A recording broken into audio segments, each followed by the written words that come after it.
우리가 오늘 하나님 말씀 디모데후서 3장 16절과 17절 말씀을 같이 봉독을 했죠. 우리 말씀 가지고 성경과 그리스도인이라고 하는 제목으로 우리 하나님 말씀 증거하겠습니다. 제가 요즘에 주일 예배 때 다시 크리스천 베이직에 대해서 좀 이야기를 하고 있죠. 우리 지난 한 몇 주에 걸쳐서는 세례에 대한 이야기를 하면서 세례가 어떠한 의미를 지니는지를 여러분께 말씀을 드리고, 또 그거의 연장성산에서 우리 그리스도인들은 성경과 뗄래야 뗄 수 없는 그런 관계를 가지고 있죠. 그런데 오늘 말씀은 조금 다른 각도에서 좀 이 성경에 대한 이야기, 디모데 후서에 대한 이야기를 좀 들여다볼까 합니다. 제가 여기 칼럼에도 쓰고 거기에도 이제 전문을 실었습니다만, 작년 2월경에 우리 교회를 방문해서 한 2달 반 동안 우리 교회를 출석했던 이자경 자매가 있어요. 여러분 기억을 하실 겁니다. 지금 남미 여행을 다 마치고 그리고 현재는 유럽 여행을 하는 중이에요. 얼마 전에 왔을 때는 지금 핀란드에 있다 그렇게 연락이 왔는데, 우리 이자경 자매가 제 블로그에 글을 다 읽었을 뿐만이 아니고, 여러분 제 블로그 들어와서 아시겠지만 아시는 분은 글이 몇 개 있는지 아시죠? 지금 거의 오늘까지 제가 세보니까 951개가 있어요, 글이. 근데 그 951개를 다 읽은 거 아니에요, 그 사람이? 몇 달에 걸쳐서. 그리고 또 설교를 갖다가 계속 꼬박꼬박 챙겨서 듣습니다. 아마 지금 이 설교가 또 나가고 나면은 분명히 그냥 놀래가지고 연락이 올 거예요. 자기 얘기했다고. 어쩔 수 없습니다. 쏘리. 저한테 종종 엽서도 보내고요. 그리고 SNS 메시지를 통해서 근황을 알리고, 그리고 자기가 지금 여행을 하면서 매일같이 성경을 묵상하고 기도하고 그런 시간을 갖거든요. 정기적으로다가. 그러면서 이제 묵상하면서 이렇게 궁금한 거라든지 그런 것들을 저한테 계속해서 이게 질문을 해옵니다. 그리고 이제 거기 주보에 실린 그 글은 이자경 자매가 그동안 지금 한 2년 정도 여행 중이에요. 그 여행하면서 느낀 점에 대해서, 그리고 그것에 비추어서 우리 세화교회에 대해 느낀 점에 대해서 간략하게 정리해서 보낸 그런 편지죠. 그거를 좀 다시 한번 보면은 여러분 거기 주보 참고하시면 있어요. 목사님, 제가 북미, 남미, 유럽을 여행하면서 느낀 건데 이게 틀릴 수도 있어요. 근데 제가 교회에 대해서 느낀 거는, 옛날에 개발도상국 시기에 교회는 그 사회에 확실히 물질적으로 제공해 줄 수 있는 게 정말 많았어요. 왜냐하면 선진국에서 재정적인 지원과 문화적인 경험을 가지고 후진국에게 많은 도움을 줬잖아요. 그래서 콘서트라든지 집회 같은 사람들이 많이 모이고 하니까요. 그래서 교회가 그 사회에 제시해 줄 수 있는 게 선진 문화로 여겨졌는데, 현재 선진국의 교회에서는 그게 아니잖아요. 목사님이 말씀해 주신 것처럼 더 세련된 문화를 다 돈으로 살 수 있잖아요. 그래서 예전에 개발도상국의 교회에서 행사를 통해서 주님을 만나야 하는 건데, 주님은 모르고 그냥 행사에만 집중했을 때, 그리고 그냥 그거를 그냥 사람들 의식선에서 그냥 좋게 받아들이고요. 그 이상의 신앙적 발전이 없어서 지금은 자본이라든지 또는 약간 팬시해 보이는 사상들, 낙태, 동성애 이런 것들에 무너진 것 같아요. 하지만 지금도 부자 나라 사람들이 엄청나게 필요한 게 있잖아요. 지금 이 자경자매가 가난한 나라 부자 다 여행을 해보고 느낀 건데, 부자 나라 사람들에게도 엄청 필요한 게 있잖아요. 예전에도 그랬지만 바로 이겁니다. 인정과 사랑, 그리고 정말로 나를 지켜줄 것 같은 공동체, 그런 게 되게 필요한데, 세화교회가 샌프란시스코 중심에 있잖아요. 그래서 더욱 그런 쪽으로 잘 가는 것 같아요. 뭐라고 해야 되지? 이런 말을 해도 되나요? 선진국형 교회? 우리 교회를 지금 선진국형 교회라고 이야기를 하고 있는 거예요. 이 교회가 잘났다 이게 아니고, 정말 성경을 들여다보고 말씀의 핵심을 짚고 이런 거죠. 외형적으로 불어나는 데에 신경을 쓰지 않고요. 그래서 항상 목사님 설교와 초빙 오시는 분들의 설교를 들어보면, 세화교회는 성경의 핵을 퍼드는 그러한 문화가 잘 되어 있는 것이라고 느껴요. 그래서 좋아요. 이렇게 편지가 왔습니다. 자, 여러분 위에서 지금 우리 그걸 통해서 볼 수 있듯이 이자경 자매가 우리 교회를 선진국형 교회라고 말을 하고 있습니다.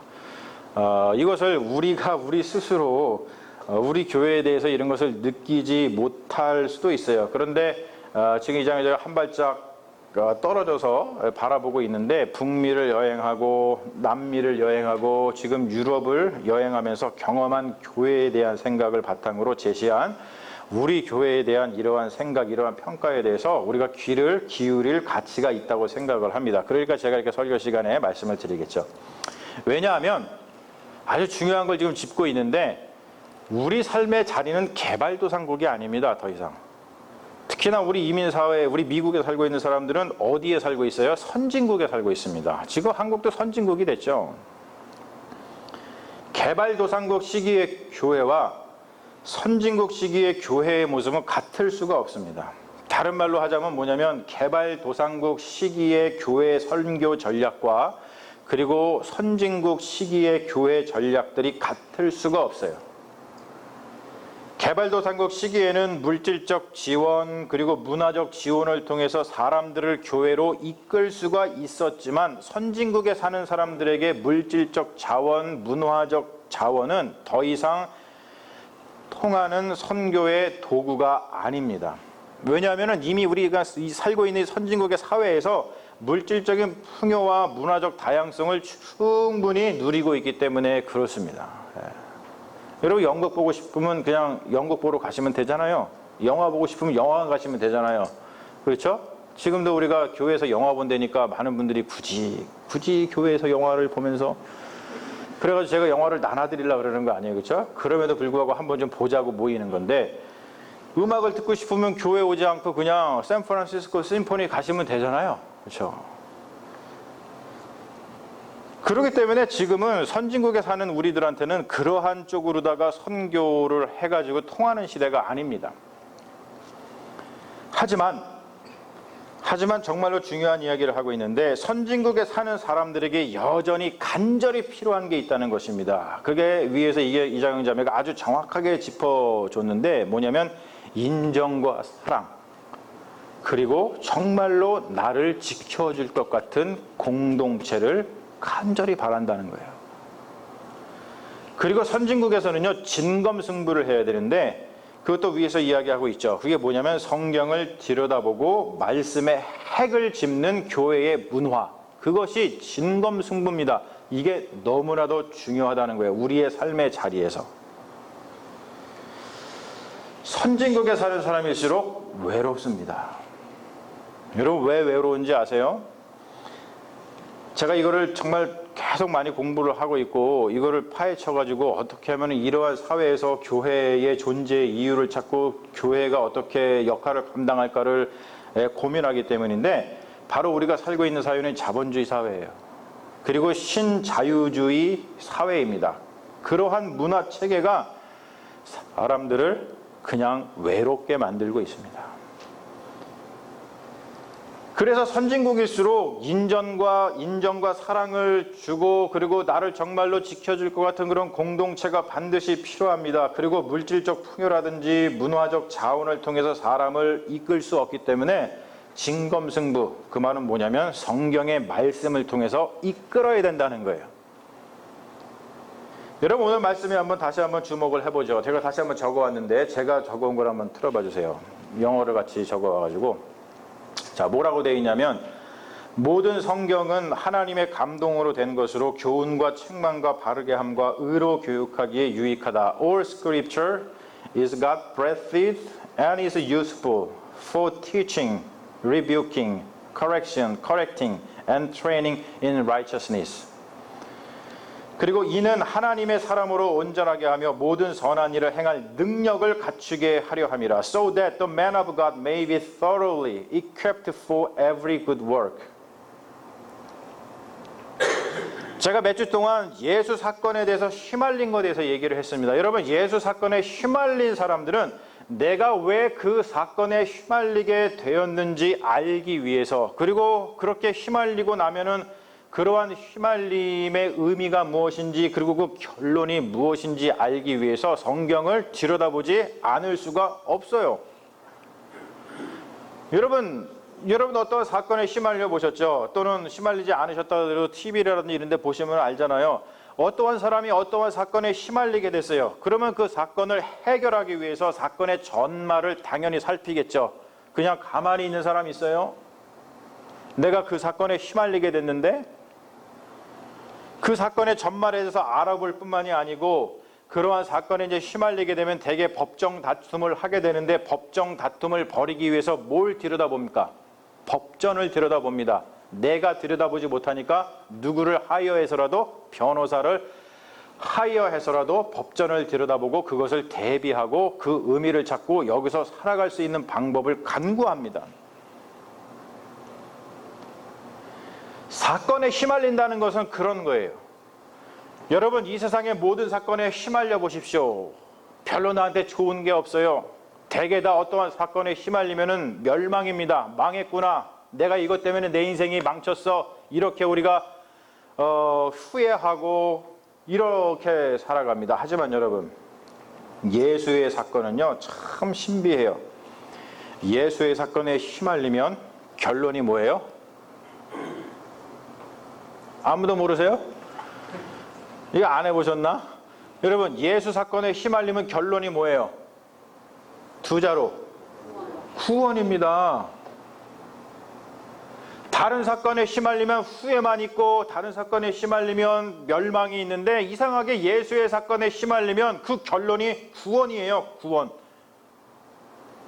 다른 말로 표현하면 뭐냐면 예수 사건에 휘말리지 않으면 우리에게 구원이 오지 않는다는 겁니다. 여러분 니모 영화 보셨어요? 니모? 그 이쁘게 생긴 금붕어가 이렇게 막 아빠를 찾아가지고 막 이렇게 여행하는 거죠. 맞죠? 예. 거기서 아빠가 그쪽 어디 시드니인가? 뭐 이쪽으로 갔나? 네, 지금 기억은 그런데 거기 갈 때 거기를 어떻게 얘가 여기 그 조그만 이 물고기가 거기를 어떻게 가요? 근데 가다가 중간에 뭐 만나요? 기억하시는 분? 뭐 만나냐면요. 그 해저 밑에는요. 조류가 흐릅니다. 그걸 딱 가보니까 거기에 뭐 거북이며 뭐며 그 조류, 물센 조류를 확 타고서 저 멀리 가요. 근데 그 조류를 봤을 때 니모가 두려워해요? 두려워하지 않아요? 두려워합니다. 왜? 거기에 휘말리면 죽을 것 같거든요. 그런데 니모가 그 용기를 내서 그 조류에 휘말려 들어가죠. 그랬더니 어떠한 일이 벌어집니까? 그거를 쭉 따라갔더니 아빠가 있는 그곳으로 도달을 했어요. 휘말림이라는 게 바로 여러분 그런 겁니다. 그런데 우리가 그렇게 사건에 휘말려서 성경을 들여다보고 성경을 통해서 이 사건의 전말이 무엇인지 결론이 무엇인지 무슨 삶의 의미인지를 우리가 정말로 열심히 들여다봐야 되는데 우리는 성경을 가장 손쉽게 구할 수 있는 시대에 살고 있을 뿐더러 성경을 가장 손쉽게 접근할 수 있는 시대에 살고 있습니다. 마음만 먹으면 여러분 그냥 이 핸드폰 켜가지고 다 접근할 수 있잖아요. 그런데 이상하게도요, 통계를 보면 지금 시대가요, 성경을 가장 안 읽고 안 듣는 시대라고 합니다. 여러분 참 이상하죠? 그리고 예전에 개발도상국 시대에는 교회의 행사가 가장 재미있는 문화 행사였습니다. 다른 데 가고 싶은 마음이 없었어요. 저 어렸을 때만 해도 그냥 교회 행사가 너무나 재밌어가지고 세상에 관심이 없었어요. 그런데 요즘에는 주변에 재미있는 문화 행사, 여가 행사가 너무나도 많아가지고 교회가 따라갈 수가 없어요. 오늘도 교회 와보니까 우리 교회는 참 너무 감사한 게 오늘 왜 이렇게 많이 들어오셨어? 근데 오늘 아침에 미국 교회 상황을 좀 살피잖아요, 제가. 그래서 기도하려고 주님 미국 교회 부흥하게 해주세요. 기도하잖아요. 내가 우리 그레그 목사님도 사랑하고 웜스프링 교회 얼마나 사랑하는데. 근데 아침에 딱 와보니까요, 11시에, 교회가 11시에 예배거든요. 11시에 차가 8대 서 있더라고. 그게 지금 그 4th of July 저기라 다들 어디 많이 가신 거예요. 제가 그거를 갖다가 나쁘다 좋다 이렇게 가치 평가를 내리는 게 아니고요. 우리가 지금 시대는요, 너무나 어떠한 삶의 여가, 뭐 평일에는 열심히 또 일하고 여가 생활을 주말에 해야 되기 때문에 많이들 어디를 가십니다. 그러한 여가 문화를 따라갈 수가 없어요. 교회가 그걸 어떻게 다 해줍니까? 할 수가 없습니다. 주일에 교회에는 안 오고, 그리고 문화라든지 여가 생활을 하러 바깥으로 이렇게 나가는 그러한 시대에 우리가 살고 있어요. 이게 지금 제가 가치 평가를 하는 게 아니에요. 거기 가신다고 지금 막 제가 무슨 번개가 떨어져라 이렇게 좀 얘기하는 게 아니고, 그러한 세대에 그냥 우리가 살고 있다는 걸 얘기하는 거예요. 여러분 오해하지 마십시오. 이를 위해 가지고 교회가 이걸 어떻게 해결하지? 주일이 되면은 교회를 와야 되는데, 옛날에는 개발도상국 시대에는 주일이 되면 갈 데가 없으니까 교회를 왔단 말이에요. 제일 재밌으니까 오면 밥도 주지, 뭐 가서 뭐 친교도 할 수 있지 하니까. 그런데 지금은 주일이 되면 교회에 오는 게 아니라 바깥으로 나갑니다. 그렇다고 여러분 복음을 포기할 수 있어요? 우리 한국보다 먼저 이러한 현상을 겪고 있는 영국 같은데, 거기에는 이제 앵글리칸 처치가 있잖아요. 그 영국 성공회, 미국에서는 이제 에피스코팔 처치라고 부르는데, 거기에서는 이미 수십 년 전부터 이 문제를 해결하기 위해서 많은 노력을 기울여 가지고 최근에 새로운 교회의 플랫폼을 개발을 했어요. 그게 어떠한 교회냐면 FX Church라는 거예요. FX Church. 뭔가 공상과학 영화 같죠? FX Church 그러니까. 예. 이게 어떠한 교회의 플랫폼이냐면, 그냥 교회가 여가 생활을 즐기고 있는 그 장소로 찾아가는 거야. 그냥 글로 가는 거예요. 가가지고 그 사람들 모아놓고 무슨 뭐 또 예배를 막 드리는 게 아니고, 그 사람들하고 일단은 경청을 해주고, 그 사람들의 삶의 문제가 뭔지, 그리고 그 사람들하고 친해지고, 그 중에 또 이렇게 간증이 있는 사람들 나와서 간증하게 하고, 이렇게 하면서 하고, 그런 다음에 개개인의 또 삶의 문제가 있으면 목회자가 그 사람들 이메일이라든지 이런 걸 통해 가지고 그에 맞는 말씀도 보내주고 설교도 보내주고, 이러한 플랫폼의 교회를 영국 성공회에서 개발을 해가지고 지금 실행 중입니다. 그거를 FX Church라 그래요. 이거는 정규 교회는 아닙니다. 그러한 사람들에게도 복음을 전하기 위해서 교회가 노력을 하고 있는 거예요. 지금 시대가 그렇기 때문에. 예전에는 한 끼 밥 먹기 힘든 시절에 교회에 나오면 밥도 주고 사람과 어울려서 자연스럽게 문화생활도 할 수 있었어요. 그런데 지금은 교회가 아니어도 밥 먹을 때가 많이 있고, 교회가 아니어도 문화생활을 즐길 곳이 많이 있습니다. 옛날에는요, 이 한국 초기 교회에 어떤 교인이 있었냐면 쌀교인이 있었어요. 쌀교인. 교회에 오면 뭘 주니까? 쌀을 주니까 왔어요. 그렇게 해서라도 복음을 전했는데, 여러분, 우리 교회에서 다음 주에 쌀을 드릴 테니까 교회에 오실 분. 우리 이기영 집사님, 예, 감사합니다. 예. 만약에 교회에서 쌀을 주니까 교회를 오겠다라고 담임 목사가 그러면 여러분 쌀쌀 맞은 웃음을 지으시면서 교회를 안 오시겠지. 예, 지금은 쌀을요, 교회에서 안 줘도 어디에서 얻을 수 있어요? 그냥 정부에서도 줘요. 근데 굳이 뭐 교회에서 쌀 줄 필요 없어요. 그런데 여러분, 그렇게 물질과 문화가 풍성해졌는데 이상한 현상이 있다는 것이죠. 사람들이 점점 더 인정과 사랑에 목말라 간다는 거예요. 그리고 자기 자신을 든든하게 지켜줄 공동체를 찾는다고 하는 것이죠. 여러분, 그럴 수밖에 없습니다. 왜냐하면 제가 아까 잠깐 얘기해드렸던 신자본주의, 신자유주의, 자본주의죠. 그리고 시장주의라고 그래요. 이거를. 이 체계가 과학기술을 도구 삼아서 각 사람을 다 떼어놓고 한 사람 한 사람을 다 시장을 삼았기 때문입니다. 여러분, 옛날에는 가정에 TV 한 대밖에 없었어요. 그리고 옛날에는 전화기 한 대밖에 없었어요. 그런데 지금 TV 집에 한 대 있으신 분, 그거야 집사님이 혼자 사시니까 그렇지. 집에 핸드폰 하나 있으신 분, 우리는 돌렸어요. 또 또는 집에 컴퓨터, PC라 그러죠. 그게 뭐의 줄임말이에요? 퍼스널 컴퓨터. 개인 컴퓨터예요. 다 있으시잖아요.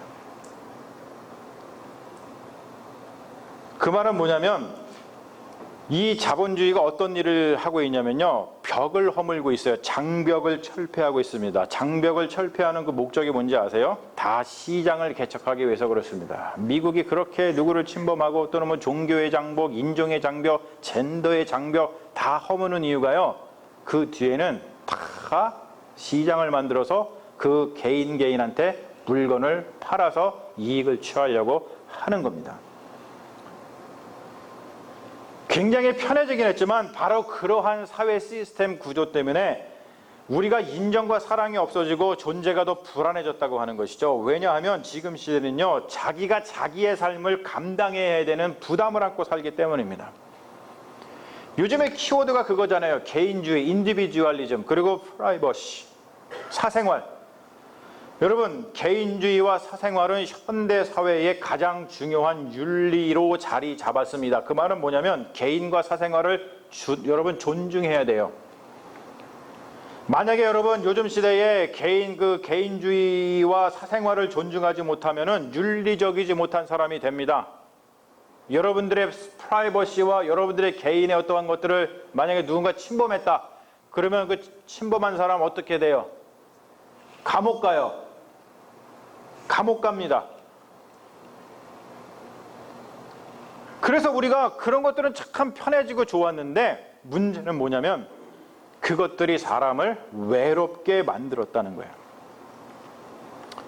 자기의 짐을 다른 사람들에게 지울 수 없습니다. 나의 삶은 그냥 내가 책임을 져야 돼요. 여러분, 이게 요즘 현대사회 우울증의 가장 큰 원인입니다. 그래서 사람들은 그 삶의 무게를 감당하지 못하고 극단적인 선택을 하죠. 예전에는요, 내가 내 삶을 좀 책임 안 져도 됐어요. 가족이 책임지거나 아니면 마을이 책임지거나 아니면 뭐 어떤 공동체가 책임졌어요. 근데 지금은 내가 나의 삶을 책임지지 않으면 모자른 사람 취급받습니다. 죽음에 대한 애도의 시간이 얼마나 짧은지, 여러분 한국의 결혼식장 가보셨죠? 결혼식장에 가면요, 결혼식장에서 가정을 결혼한 그 부부를 갖다가요 아주 공장에서 찍어내듯이 찍어냅니다. 근데요, 작년에 제가 한국에 일이 있어서 오랜만에 가가지고 장례식은 미국에서만 주로 제가 집례를 해봤지 한국에서는 안 해봐서 잘 못 가봤는데 작년에 가가지고 깜짝 놀랐잖아요. 장례식장도 마찬가지더라고요. 죽음을 공장에서 찍어내듯이 짧게 애도하고 맙니다. 하는 게 아무도 없어요. 이 상주들이며 뭐 이런 사람들이 그냥 병원에서 짜준 것, 병원에서 준 상복 그냥 입고 끝나면 하면 벗고 거기서 주는 음식 먹고 거기서 시키는 대로만 하면 돼요. 그렇게 착착착 진행됩니다. 왜 그럴까요? 다음 죽은 손님이 기다리고 있으니까요. 며칠이 지나면 마치 그 사람이 존재한 적이 없었던 사람인 것처럼 사람들은 아무렇지도 않게 살아갑니다. 그의 죽음 또한 그의 일이니 나의 일이 아니라고 생각을 하죠. 그가 죽는 것도 개인적인 일이요, 그가 죽는 것도 프라이버시라고 얘기를 해요. 그래서 여러분, 우리는 살아가는 것도 죽어가는 것도 우리는 이러한 시대에 살고 있습니다. 사는 것도 외롭고 죽는 것도 외로워요. 그래서 사람들은 인정과 사랑에 목말라 있고 자기를 지켜줄 공동체를 간절히 찾고 있다는 거예요. 사랑하는 여러분, 다시 한번 강조드리지만 우리 그리스도인들은 여러분 주변에 있는 여러분의 배우자, 여러분의 부모님, 여러분의 자녀들, 여러분의 친구들을 절대로 외롭게 내버려 두지 마십시오. 할렐루야. 잘 챙기세요. 정성을 다해서 챙기십시오. 특별히 우리 어르신, 노인, 우리 어머니, 아버지를 두신 분들 잘 기억하고 정말 정성을 다해서 챙기십시오. 지금 이 시대에 이단 사이비가 판치는 이유도 바로 그런 거 아니겠습니까? 사람들이 마음 둘 데가 없으니까 그런 데 가는 거예요. 현대 그리스도인, 선진국에 사는 그리스도인은 다른 것으로 만족을 얻을 수 없고 다른 것으로 이웃에게 복음을 전할 수 없습니다. 그 말은 뭐냐면 우리 어떤 물질적인 거라든지 문화적인 것을 통해서 만족을 얻을 수가 없고 그것을 통해서 전도를 할 수가 없어요. 진검승부를 해야 됩니다. 물질적인 것과 문화적인 것으로 안 돼요. 세상에 안 됩니다. 하지만 여러분, 이미 물질과 문화의 풍요로움이 인간의 마음과 인간의 영혼을 풍요롭게 하지 못한다는 것이 다 판명이 나지 않았습니까? 그렇기 때문에 우리가 정말로 진검승부가 필요한 시대가 됐다는 것이죠. 그 진검이 바로 뭡니까? 그게 성경이에요. 오늘 말씀 보면 성경은 하나님의 감동으로 쓰여진 것으로 교훈과 책망과 바르게 함과 의로 교육하기에 유익하다고 이야기를 합니다. 이 세상의 그 어느 것도 만족을 주지 못하지만 하나님의 말씀인 성경은 우리의 영혼을 의롭게 합니다. 요즘에 그 어떤 것이 나를 교훈하고 나를 책망하고 나를 바르게 인도하고 나를 의롭게 만듭니까? 이 세상의 모든 것은요, 요즘에는 보면 그냥 나를 시장, 마켓, 시장으로 만들어서 나한테 무엇인가를 뺏어 먹으려고만 하죠. 여러분, 그래도 옛날에는요, 우체통을 열어보면요, 그래도 반가운 소식이 좀 왔어요. 나는 유체통 열어보는 게 제일 싫어요. 왜 그런지 아시죠? 열면요, 내 주머니에서 돈 빼가려고 하는 것밖에 없어. 그런 것밖에 없어요. 무엇이 나를 의롭게 해줍니까? 무엇이 나를 책망해주고 나를 정말로 의로운 사람 만들어서 하늘 날아가게 만들어줍니까? 없어요. 요즘 시대는 다 나를 시장으로만 봅니다. 뭐 좀 뺏어 먹으려고. 우리가 자본주의, 신자유주의 체제에서 살아가는 사람들은 모두가 자기 스스로를 착취를 합니다. 내가 못나서 그래. 내가 더 열심히 일해야 돼. 그리고 누군가에게 착취를 당하면서 살거나 아니면 누군가를 착취하면서 살아가요. 그 말은 뭐냐면 구조 자체가 악하다는 거예요. 그렇다 보니까 그러한 악에 노출된 사람들이 견디지 못하고 절망하고 좌절하는 겁니다. 선한 일을 하지 못하고 결국 악한 일을 하죠. 여러분, 악한 일을 하지 않으면 살아남지 못하는 그러한 악한 세대에 살고 있어요, 우리가. 그러나 오늘 말씀 보니까 성경은 하나님의 사람으로 온전하게 하며 모든 선한 일을 행할 능력을 갖추게 만들어 준다고 증거하고 있습니다. 할렐루야. 성경을 들여다보고 그 안에 있는 하나님의 말씀을 들으십시오. 그 하나님의 말씀이 우리를 새롭게 합니다. 우리를 변화시켜서 선한 일을 할 수 있도록 준비시켜 줍니다. 우리가 세상에 나가 살면 악한 일을 하게 되는데 그와는 반대로 크래시가 나는 어게인스트 할 수 있는 그 선한 일을 하게 해주는 것, 그게 바로 성경이라는 거예요.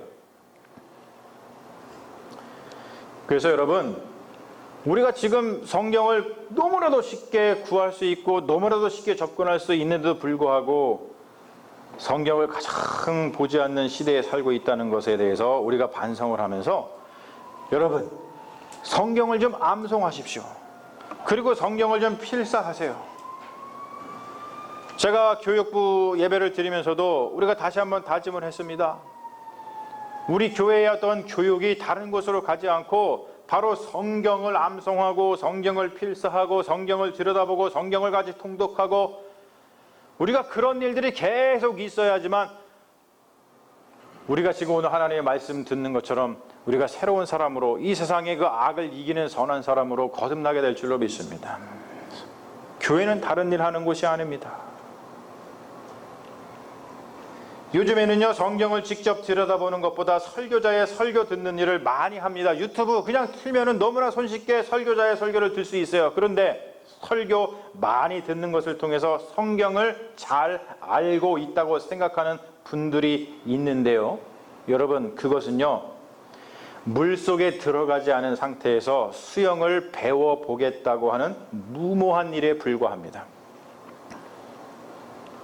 물속에 들어가서 그런 다음에 이 수영 강사의 지시에 따라서 몸을 움직여야 수영을 배울 수 있는 거예요. 그런데 물속에 들어가지 않고, 즉 물속이 어디입니까? 성경입니다. 성경에 들어가지 않은 상태에서 수영 강사, 설교자가 하는 그 설교 지시만 듣는다면 여러분, 그러한 사람이 수영을 잘할 수 있어요? 여러분 해보셨어요? 수영을 배우는데 물속에 들어가지 않고 바깥에서 수영 배우고서는 나 수영 잘해 그러시는 분, 그런 분이 계시다면 저 수영 좀 가르쳐 주십시오. 수영을 배우려면 어떻게 해야 돼요? 물속에 들어가야 되잖아요. 마찬가지입니다. 성경을 들어가서 성경을 봐야 돼요. 할렐루야. 여러분, 제가 지금 이상한 소리 해요? 표정을 보니까 목사가 이상한 소리 하네 그런 것 같아요. 네. 맞는 말이죠. 맞는 말이잖아요. 우리 교회가 선진국형 교회가 되기를 바랍니다. 할렐루야. 우리가 함께 선진국형 교회를 세워나기를 원합니다. 여러분, 선진국형 교회라는 게 지금 말씀 쓰고 무슨 뭐 어드밴스된 그런 게 아니라 그랬잖아요. 우리가 뭐 선진국형 교회예요? 우리 뭐 에어컨도 없어가지고 맨날 쩔쩔 매고 말이야. 그거 한번 틀려면 불 다 꺼야 되고 하다가 막 저거 나가가지고 앞에 나와서 목사가 막 하고, 이게 뭘 선진국형 교회예요 이게. 여기가 말이야 저긴데 이 실리콘밸리인데 지금 그런 얘기 하는 거 아니잖아요, 그렇죠? 네. 선진국형 교회라는 것은 뭐냐면, 지금 선진국이라고 하는 이 시대에서 우리가 살고 있으면서 거기서 정말로 사람들이 필요한 것이 무엇인지를 온전히 알고 그러한 교회를 세워나가는 겁니다. 뭐가 필요하다 그랬어요? 인정과 사랑, 이것이 넘치고, 그리고 나를 정말로 지켜줄 것 같은 그런 교회 공동체를 세워나가기를 원합니다. 여러분, 그리고 무엇보다도 성경의 말씀을 들여다보고 그 말씀의 핵을 짚어내는 그러한 교회의 문화가 잘 정착되는 그러한 선진국형 교회가 되기를 원합니다. 이자경 자매의 눈에는 우리 교회가 그러한 것을 잘하고 있는 선진국형 교회로 보인 모양입니다. 여러분, 굉장히 고마운 통찰이죠. 한 발짝 떨어져서 보는 그러한 사람의 눈에만 보이는 것이 아니라, 정말로 더 중요한 것은 뭐냐면 우리 자신의 눈에도 그렇게 보여야 되고, 그리고 무엇보다도 우리 스스로가 그러한 목표를 가지고 교회를 세워 나가는 것이 더욱 중요하다고 하는 거예요. 여러분, 앞으로 우리가 더욱더 성경을 깊이 있게 들여다보는 그런 교회가 되기를 주님의 이름으로 축원합니다. 우리가 지금 잘하고 있다는 자부심, 잘하고 있다는 자신감, 여러분 그것을 가지고 서로가 협력해서 더욱더 분발하는 믿음의 교회가 되기를 주님의 이름으로 축원합니다. 할렐루야. 우리 잠시 기도하겠습니다. 주님, 우리는 성경을 통해서 주님의 말씀을 듣습니다. 우리는 주님이 우리에게 말씀하시기를 기대하면서 성경을 들여다봅니다. 성경 안에서 주님의 말씀을 발견하고 듣는다는 것은 성령과 지혜의 이름으로 주님의 은혜 없이는 불가능한 일입니다. 주님, 우리를 도와주셔서 주의 말씀을 들려주옵소서. 예수 그리스도 안에서 주의 말씀을 간구하는 겸손한 자가 되게 하시고, 혼자가 아닌 공동체의 모습으로 말씀을 듣게 하셔서 함께 새로워지게 하시고 함께 그리스도의 몸으로 지어져 가게 하여 주옵소서. 우리 교회의 삶의 자리를 다시 한번 생각하면서 우리가 지금 이 미국이라고 하는 땅 속에서 선진국에서 살고 있는 우리의 삶의 자리를 다시 한번 생각하고, 무엇이 가장 필요한지, 어떻게 전도 전략을 세우고 어떻게 우리가 성장할지, 어떻게 우리가 하나님과 함께 동행할지를 다시 한번 기억하는 믿음의 교회가 되게 하여 주셔서 오늘 우리가 나눴던 것처럼 진정으로 선진국형 교회로 성장할 수 있도록 인도하여 주시옵소서. 그 일을 위해서 우리 모두가 다 협력하게 하여 주실 줄로 믿사오며 우리를 구원하신 예수님의 이름으로 간절히 기도합니다. 아멘. 할렐루야. 믿습니다.